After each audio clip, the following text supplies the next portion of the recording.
Australia, warning, I suppose. I don't know how true this is, but my sources don't tend to be very wrong that often. If you watch the last two videos I've done on debtors and how much debt you are in as a country, I've just been advised there are 100,000 CCP troops, American-backed Chinese troops, ready to enter Australia.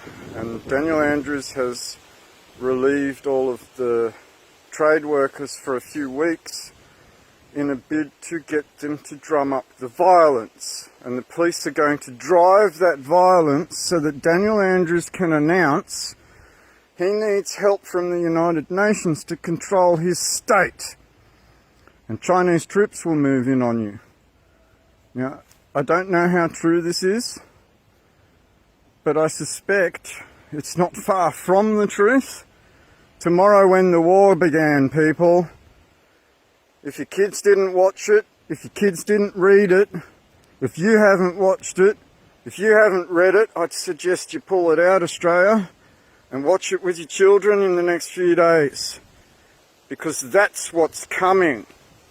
They already warned you. They put this book in all of your children's high schools for the last few years.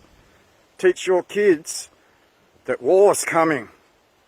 And your kids are TikTok kids. They're not ready, are they?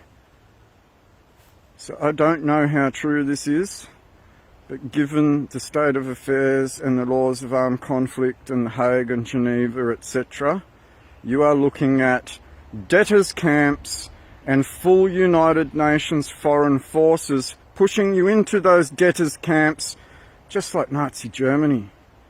Now, they've built immigration detention centres across the country. They've increased the size of their state jails.